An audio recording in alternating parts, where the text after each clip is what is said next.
it's this sort of turn on Halloween, which was this horror aspect. And I don't know, maybe this is just like my more nuanced view or just something I've developed over time trying to interact with Halloween. I grew up in like the conservative Christian, Calvary Chapel, like, we don't do Halloween.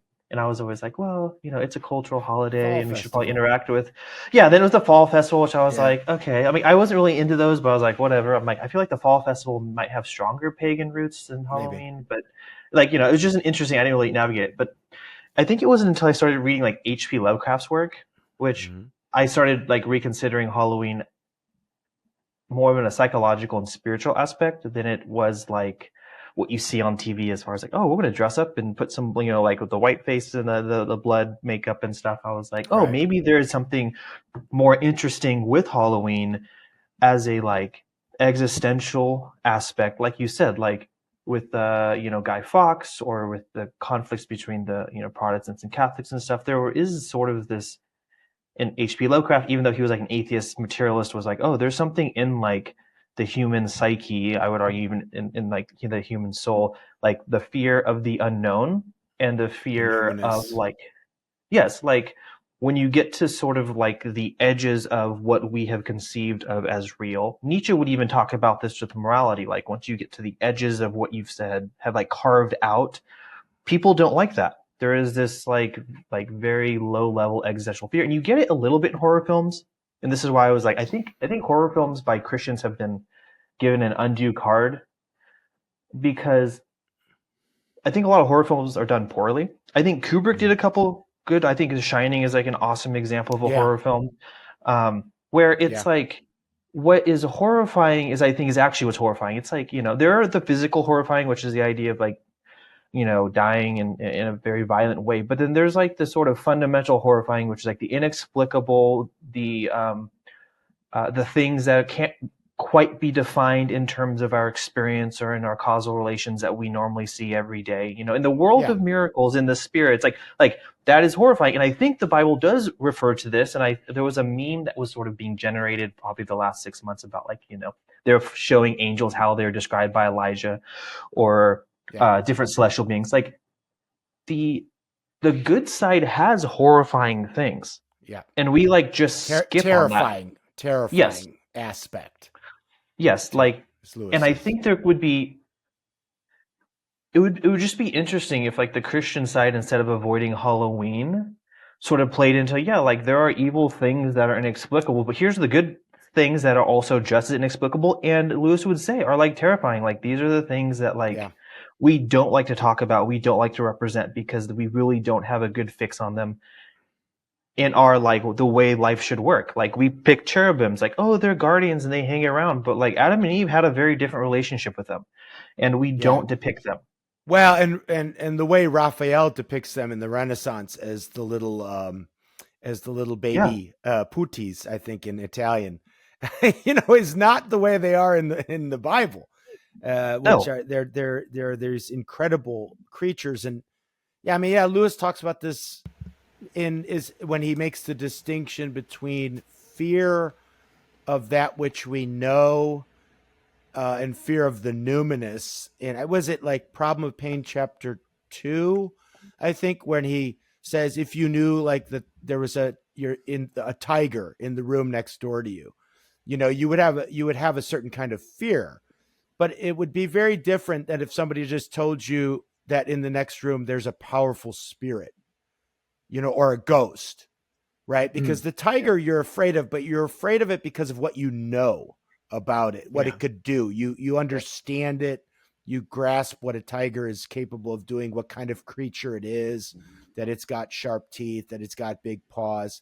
But that's a different kind of fear or terror than if somebody were just tell you, "Oh, there's a spirit in the next door." You might yeah. be afraid of it.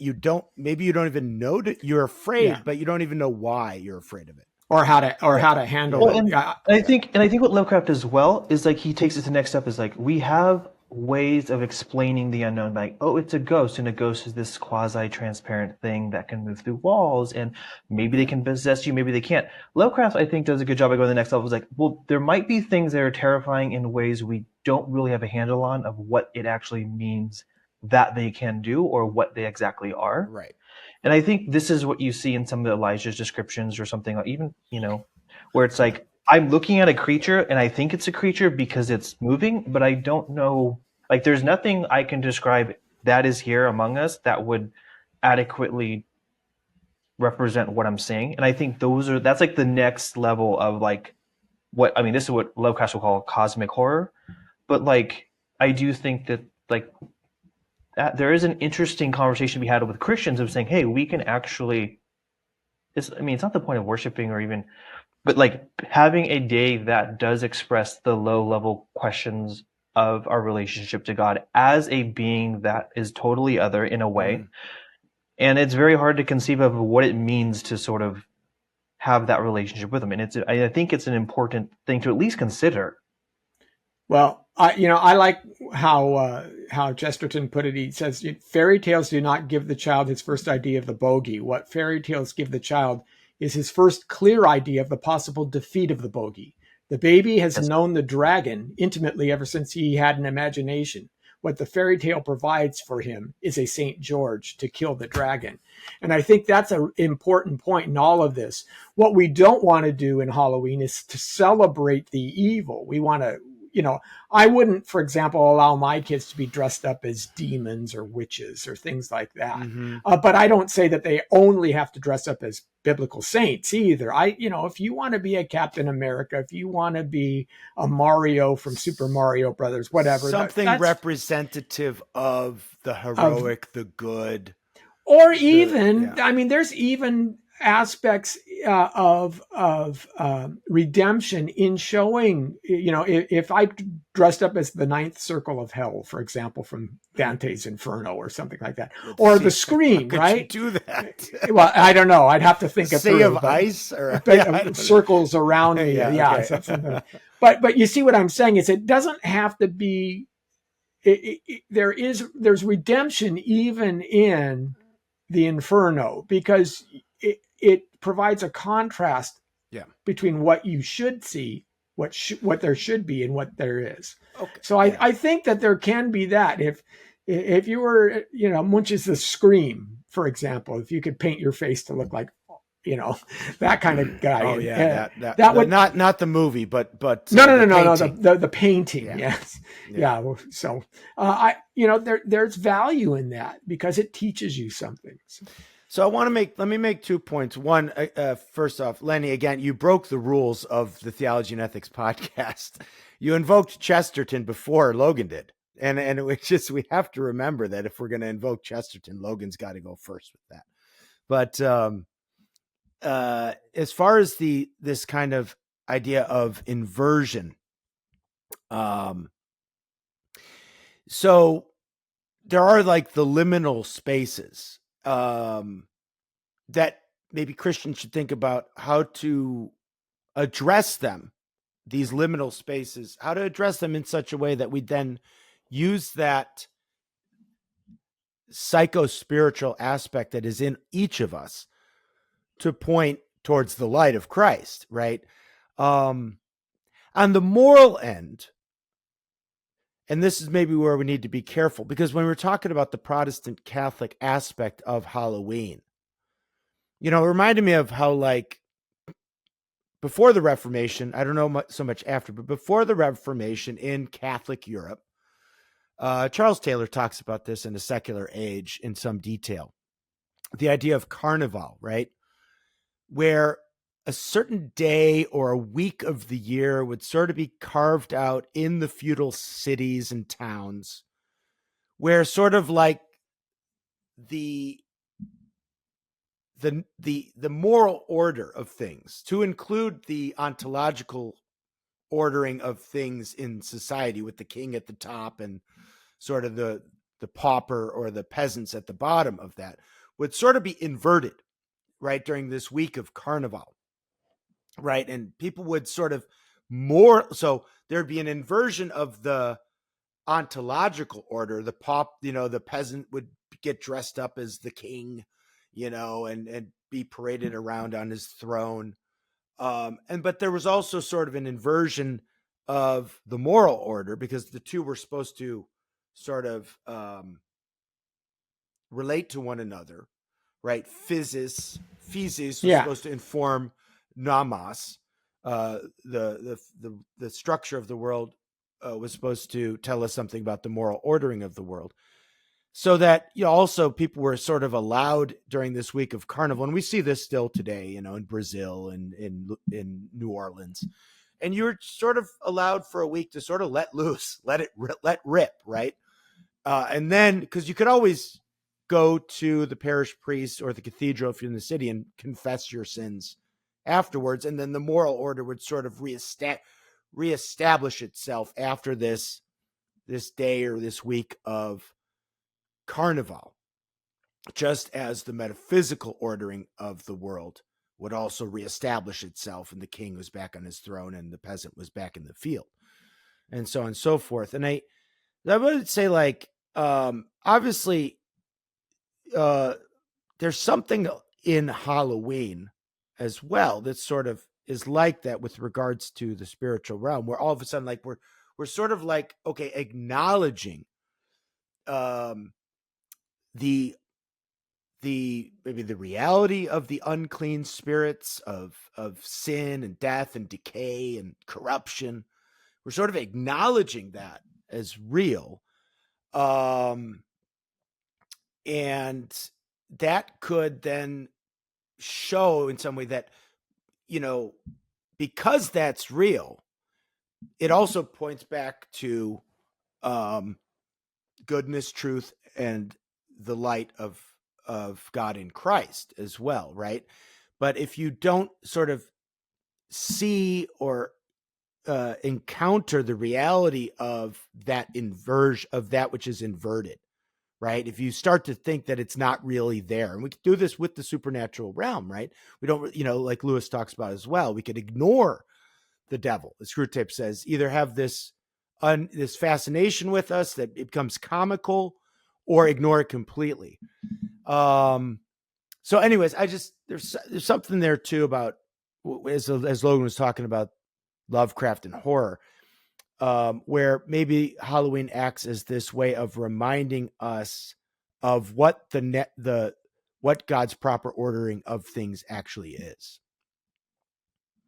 Yeah, and I that's what I think, like, and I don't know if it has necessarily any roots to the historical tradition of Halloween. I just think as a modern phenomenon of what it has become, because I think one could make, and I think you're right, Chesterton is right when he talks about this, the dragons and those sorts of things, and I think that's true in the gospel in relationship to children and even to like the gospel message. But I do think that it's important as like a social holiday, maybe, is the realization, and I think Christians have a lot to say about this, is like a reminder that, like, in the cracks of civilization is like a just is problematic. Like, it is nice to know that the, you know, lights will turn on and everything will function, but it's also good to know that, like, outside of this little lonely island, so to speak, there are like real problems, and those real problems we do have to confront all the time.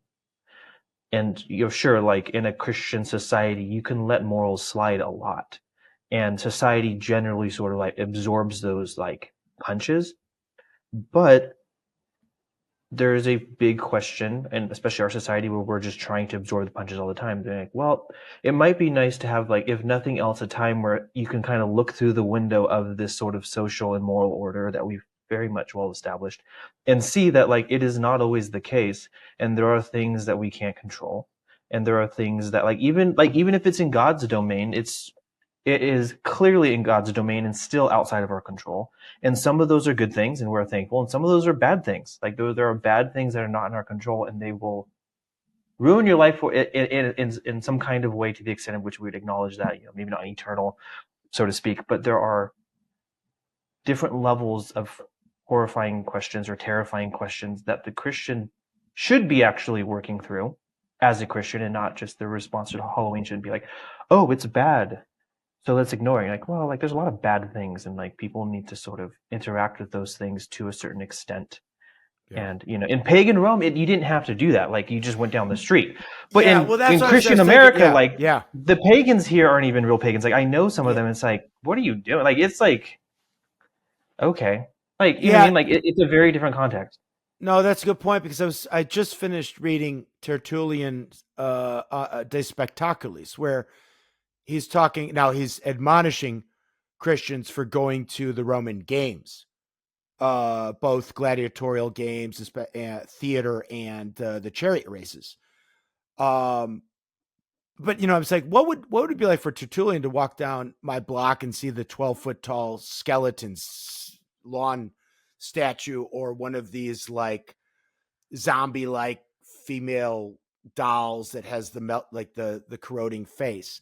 And I mean, because like he's kind of seeing the destruction and the desecration of human bodies all the time in Rome, right? He's trying to avoid it, and he's admonishing Christians to not go. But these are people who are watching gladiator games. They're seeing all kinds of just I think that's part of the fascination, violent and brutal things, right? So when people ask me, basically my counsel is this: first of all, everything ultimately, if you understand the Bible, is a matter of the heart.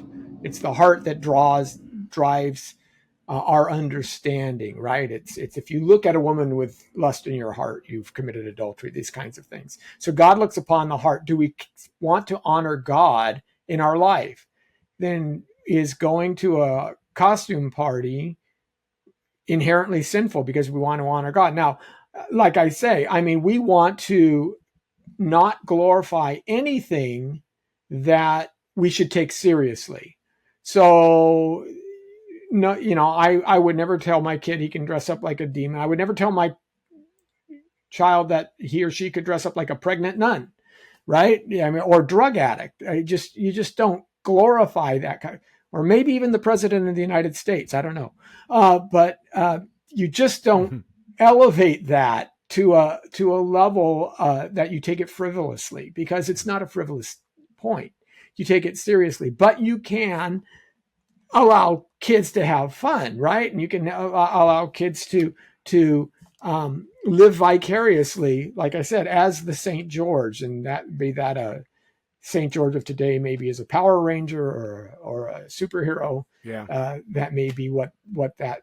Or maybe just St. George, literally. Or maybe just St. George. But here's another idea. Yeah. Maybe you can use that day as a reminder, hey, there are individuals who are truly caught up in occultic practices, who are truly at least demon oppressed, if nothing more.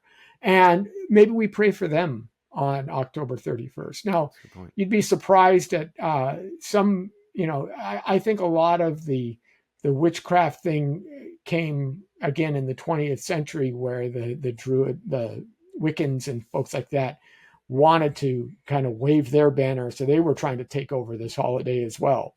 So I think we get a little bit of blurring of the lines of, which came first, the chicken or the egg. But yeah, pray for them. It's not necessarily as holy a holy day as a lot of people think. It's like I said, Samhain means summer's end. That's just what it means, and that's what it is. So. Yeah.